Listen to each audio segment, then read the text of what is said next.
Hello दोस्तों, आप सभी का स्वागत है फिर से आपके अपने YouTube चैनल मैथ स्टडी 1 में। मैं अनिल आपके सामने लेकर आया हूं संख्या पद्धति की क्लास नंबर 5। चलिए देखते हैं आज की क्लास में क्या खास रहेगा। तो देखिए, क्लास नंबर 5 है आपकी हमारी ये। इसमें आपके पहली जो क्लास नंबर 4 थी आपकी, उसमें हमने क्वेश्चन कराए थे कुछ। उससे आगे चलते हैं तो कुछ क्वेश्चनों की हम प्रैक्टिस करेंगे यहाँ पर। तो देखिए, क्वेश्चन नंबर पहला है आपका, देखते हैं क्या कहता है आपका ये। तो देखिए, क्वेश्चन कहता है 3 क्रमागत सम पूर्णांकों का योग 54 है, इनमें से सबसे छोटा पूर्णांक ज्ञात कीजिए। तो देखिए, क्वेश्चन क्या कहता है आपसे कि भाई कितने क्रमागत हैं आपके? 3 जो है आपके क्रमागत हैं, क्या है? सम पूर्णांक हैं आपके। कैसे हैं? सम पूर्णांक। सभी का योग कितना है आपका? 54 है। तो अब पूछता है आपसे कि भाई सबसे छोटा पूर्णांक क्या होगा? ऑप्शन दे रखे हैं आपको A, B और C, D। तो देखिए, मैंने आपको बताया है कि भाई जब संख्याओं का योगफल दे रखा हो तो हम क्या निकालेंगे? सबसे पहले हम बीच की संख्या निकालेंगे। तो देखिए, बीच की संख्या बराबर फॉर्मूला होता है आपका कि भाई संख्याओं का जो योग दे रखा है वो और बटे संख्याओं की संख्या, जिसको हम n से प्रदर्शित करते हैं। तो देखिए, योग कितना दे रखा है आपका? 54 है। तो 54 बटा n की वैल्यू कितनी है? कोई कितनी क्रमागत संख्याएं हैं? 3 क्रमागत संख्याएं हैं। तो क्या रखेंगे n की जगह पर? 3 से काटिए इसको। 3 से काटेंगे, 3 एकम 3 बचा 2, 24 हो गया। 3 अट्ठा 24, कितना हो गया? 18। हमें पता चल गया कि भाई बीच की जो संख्या वो कितनी है? 18 है। अब वो कहता है कि भाई सबसे छोटा पूर्णांक क्या होगा? तो नॉर्मल सी बात है कि भाई 3 संख्या हुई इसमें, तो सबसे छोटी पूछी तो पूछ रहा है वो पहले नंबर की। क्यों? क्योंकि ये बीच की संख्या है। तो चलिए, उसने कहा था कैसी संख्या थी? सम थी। तो हम यहां निकालेंगे सबसे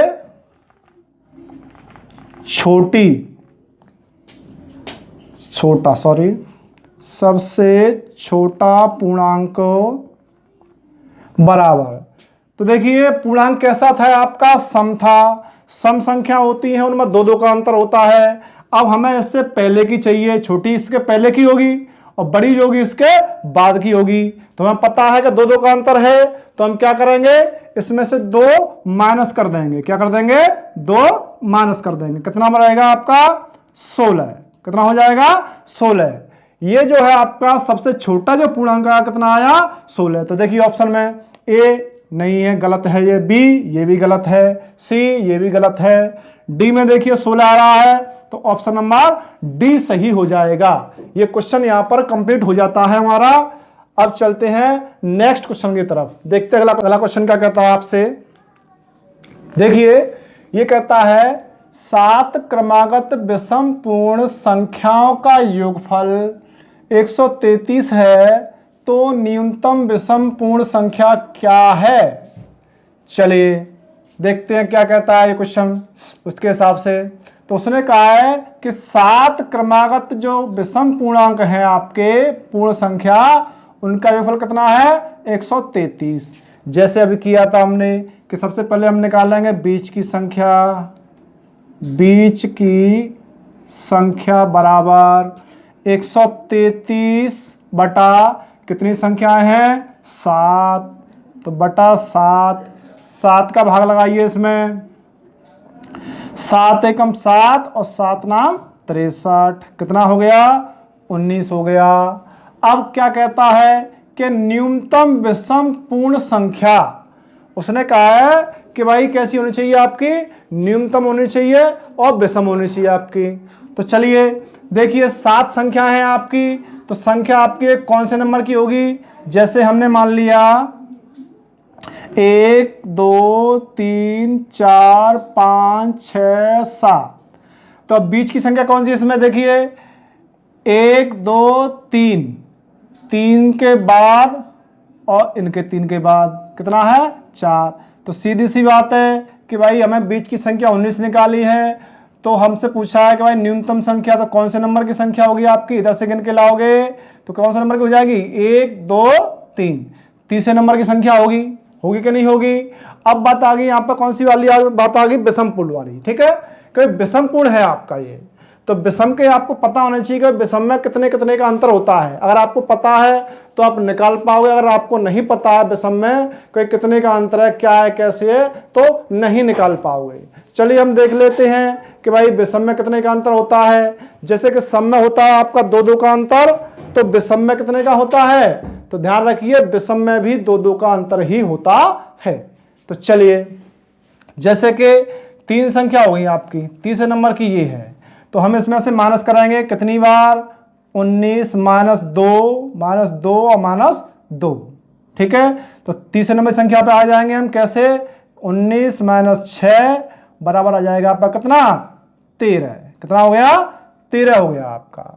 ठीक है, कि भाई 2 इस संख्या के लिए, 2 इस संख्या के लिए, 2 इसके लिए। ठीक है, तो यहां पर आप निकल के आ जाते हैं यहां से यहां तक, तो कुल मिलाकर कितना हो गया 13 हो गया। तो कौन सा हो जाएगा आपका भाई विषम पूर्णांक संख्या कितनी हो जाएगी, विषम पूर्ण 13 हो जाएगी। तो देखिए ऑप्शन कौन सा सही है आपका, ऑप्शन ए गलत है आपका, ऑप्शन बी भी गलत है, सी भी गलत है आपका, ऑप्शन नंबर डी सही है आपका।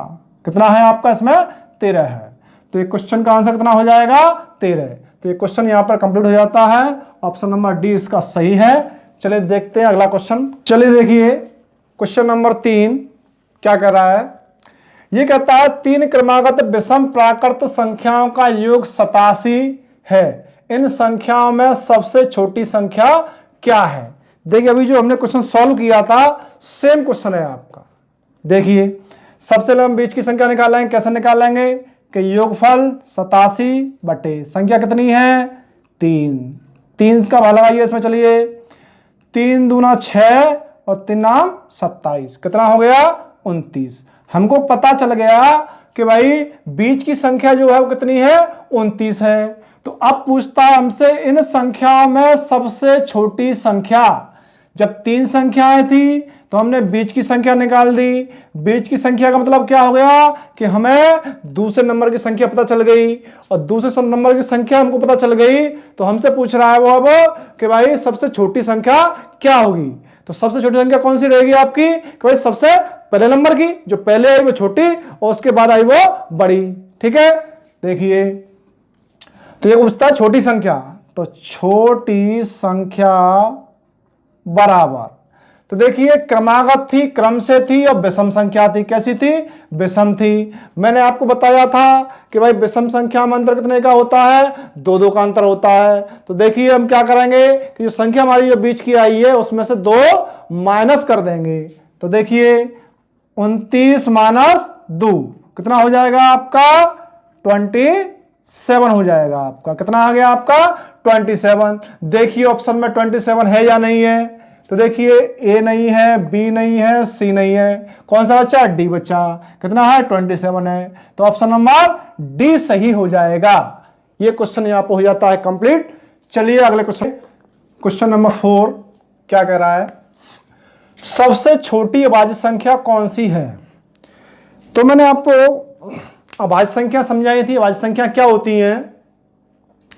देखिए दोबारा से एक बार बता देता हूं मैं आपको क्या होती है अभाज्य संख्याएं। ऐसी संख्याएं जिनमें किसी अन्य संख्या का भाग न जाए, अर्थात जो किसी अन्य संख्या से पूरी पूरी विभाजित न हो, वो अभाज्य संख्याएं कहलाएंगी। वो सिर्फ स्वयं से या एक से विभाजित होंगी और किसी संख्या से विभाजित नहीं होंगी। ऐसी संख्याएं आपकी कहलाती हैं अभाज्य संख्याएं। तो क्वेश्चन कह रहा है आपसे कि सबसे छोटी अभाज्य संख्या कौन सी है। तो देखिए 0 अभाज्य संख्या नहीं है, 1 जो है वो भी अभाज्य संख्या नहीं है। ठीक है, 2 और 3 बचती हैं आपकी। तो उसने कहा है कि भाई सबसे छोटी कौन सी, सबसे छोटी, तो सबसे छोटी कौन सी है 2 और 3 में 2, तो ऑप्शन नंबर सी सही हो जाएगा कि भाई सबसे छोटी अभाज्य संख्या जो होगी वो होगी 2 होगी आपकी। ठीक है, चलिए अगले क्वेश्चन की तरफ। ये कहता है यदि ए तथा बी दो वास्तविक संख्याएं ऐसी हों कि A B is equal to 0। उसने कहा है कि भाई ए और बी दो कैसी संख्या है, वास्तविक संख्याएं हैं। फिर कह रहा है कि भाई कैसी होनी चाहिए कि भाई दोनों का जो गुणनफल है आपका ए और जो बी है आपका, दोनों का गुणा करके 0 आना चाहिए। कितना आना चाहिए? 0 आना चाहिए दोनों संख्याओं का गुणा करके। तो देखिए ध्यान से, ऑप्शन से हम इसको सॉल्व करेंगे। देखो a इज इक्वल टू 0 और b इज इक्वल टू 0। उसने कहा है कि भाई a बराबर 0 और b बराबर 0। चलिए अगला ऑप्शन चेक करते हैं हम। बात सही है उसकी कि भाई 0 इंटू 0, ठीक है, पर लेकिन ये जरूरी नहीं है।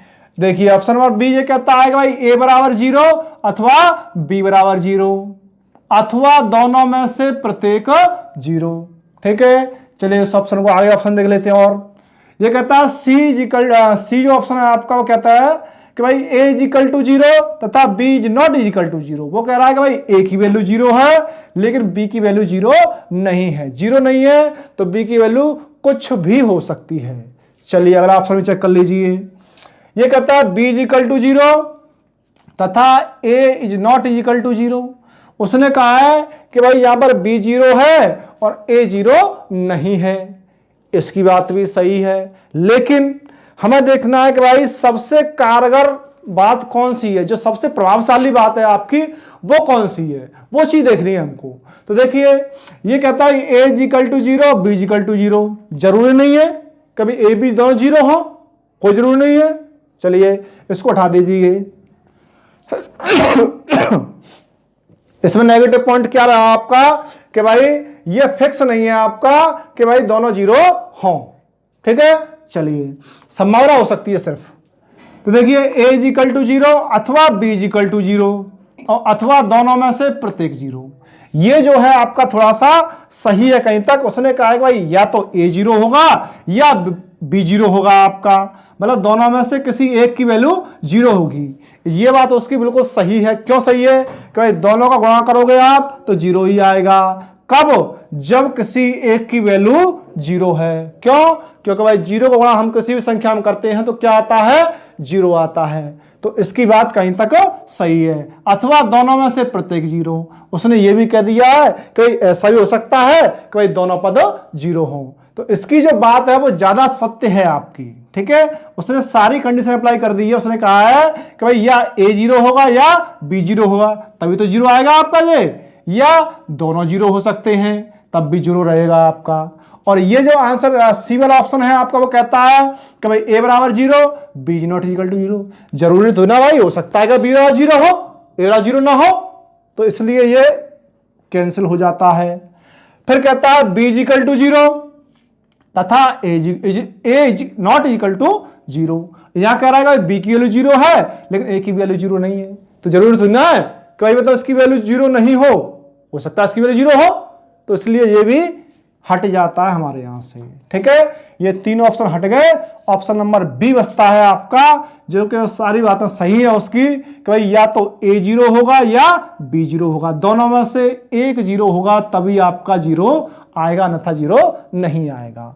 फिर कह रहा है अथवा दोनों में से प्रत्येक 0 हो सकता है, ठीक है, कि भाई हो सकता है कि दोनों 0 हो, तो उसका कहने का तरीका भी सही है और उसकी बात भी सही है। तो ऑप्शन नंबर बी जो है आपका वो सही हो जाएगा। करेक्ट आंसर क्या है? ऑप्शन नंबर बी है आपका। चलिए ये क्वेश्चन यहीं पर समाप्त होता है। अंतिम प्रश्न क्वेश्चन नंबर 6 क्या कह रहा है? ये कहता है 110 और 120 के बीच कितनी अभाज्य संख्याएं हैं। अभाज्य संख्या अभी भी मैंने रिपीट किया है कि अभाज्य संख्या क्या होती हैं, तो हमको चेक करना है 110 और 120 के बीच का। तो देखिए 111, 112, 113, 114, 115, 116, 117, 118, 119 और 120। तो उसने कहा है कि भाई 110 और 120 के बीच की, 120 को उठा दीजिए, ठीक है। तो अब पूछ रहा है कि कितनी भाज्य संख्याएं हैं। तो 110 और 120 के बीच की ये संख्याएं हैं। इसमें देखना है हमको कि भाज्य संख्याएं कौन सी है।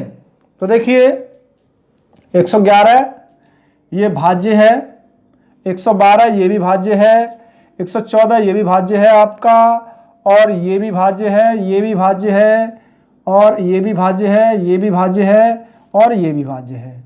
कितना बचता है? 113 बचता है आपका। सिर्फ 113 जो संख्या है वो कैसी है आपकी? अभाज्य संख्या है। कैसी है आपकी? अभाज्य संख्या। ठीक है, तो देखिए 110 से लेके 120 के बीच में कितनी भाज्य संख्या निकली? कोई 113 निकला, जो क्या है? एक संख्या है। कितनी है? एक संख्या।